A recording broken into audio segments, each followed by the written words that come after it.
Hi everyone, my name is Jade and welcome to my first ever vlog. I'm actually really excited to be doing this vlog because it's the topic that I want to talk about for this vlog is something that I've wanted to talk about with you guys for a little bit, like actually get in front of a camera and talk about it, not just talk about it on my Reddit, but to just fill those in who don't know what I'm talking about.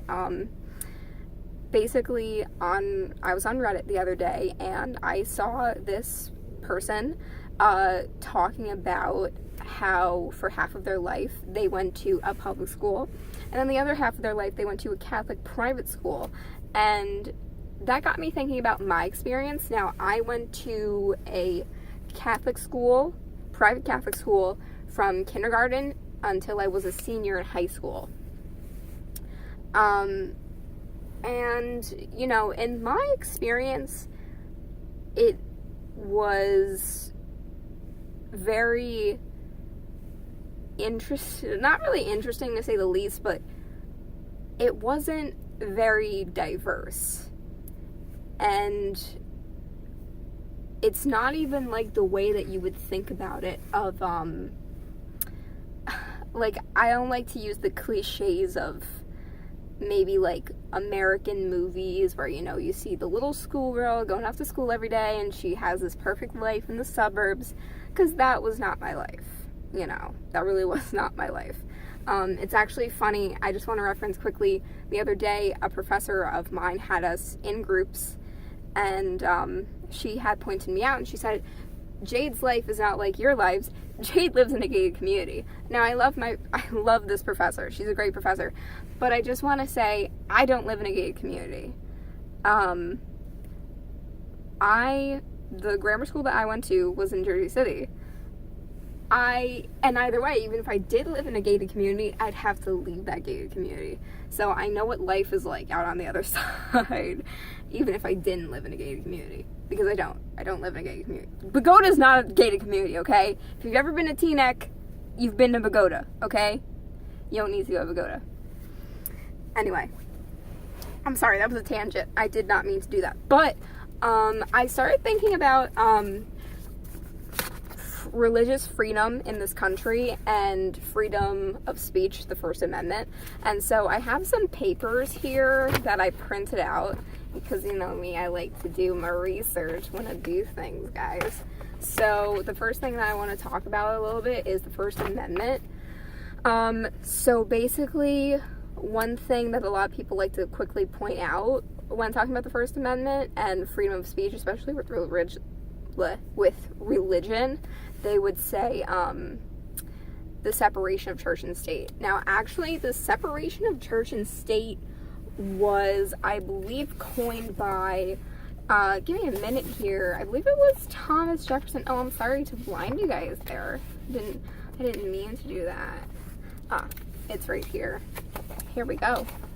So, the separation of church and state. The statement was mentioned in a letter written by Thomas Jefferson as a reply to Baptists up in Connecticut on January 1st, 1802. And basically what he was saying in that letter was that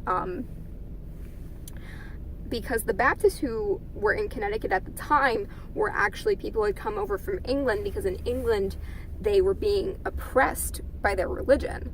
And they were, you know, they either had to stay in their country and either die because they were not the religion in England, or they had to conform.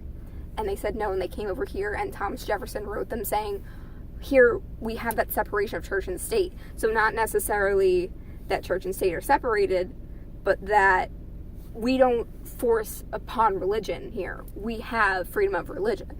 So, of course, over the years, that statement has been widely misused, and it has gotten a lot more vague as the years have gone on, which I thought was very interesting. Another thing that I thought was really interesting was the fact that over the years that have, here in America, which is how funny, we preach freedom of religion all the time, but yet we constantly do the things I'm about to mention, such as, let's say there was one incident where there was a man in the military. He was Jewish, and he was actually told by his commanding officer that he had to remove his Star of David or put it in his shirt. He could not show it while he was working. And so the man actually took it to the Supreme Court, and he won, because saying, we have freedom of religion, we have that, they can show that. Or there were several Muslim girls in this country who were told to take off their hijabs. While I never experienced any of that while I was going to school, I always found it funny how every year in my religion class I always learned the same thing. You know, I always learned the same biblical stories. I never really learned about other religions outside of Catholicism. And I even hate to say it, but I was even around a lot of people who tended to look at Muslim religion and culture as anti-American, and of course after 9/11 it was looked at as a form of terrorism, and it's very hard to see that when you live in this country that talks about freedom of religion and freedom of speech. Personally now, after I graduated from, sorry, I'm very tired. After I graduated from high school, I really started to question my religion.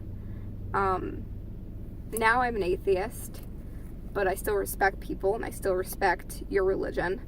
I mean, yeah, I thought these things were very interesting. So for you guys, I'm just gonna link all of my papers, all of my research below. Oh, I also wanted to mention to you guys, when I was a senior in high school, I learned about different religions. That was the only time that I ever learned about different religions. The only time in my career as a Catholic schoolgirl. That's a little crazy. That's a little crazy. I personally think that even in Catholic school, I should learn about other religions. Especially Judaism, which is something that I feel like the Catholics never want to talk about. I don't know why. Because Jesus was, I'm sorry, I can go on a tangent about this. I don't understand. Historically, we should all be Jewish. That's just me. That is just me. I'm sorry. But anyway, I'm an atheist. Believe what you want to believe. Love who you want to love. Be who you want to be. I'm sorry for clapping. And I'm sorry this took way too long. But all of my links to all of my research is in the description. I love you guys. Be who you are. Stay who you are. Stay true to yourself. Love yourself. I'll see you in the next vlog. Hopefully. Whenever that comes out. Peace out, Girl Scout. Mwah, I love you forever.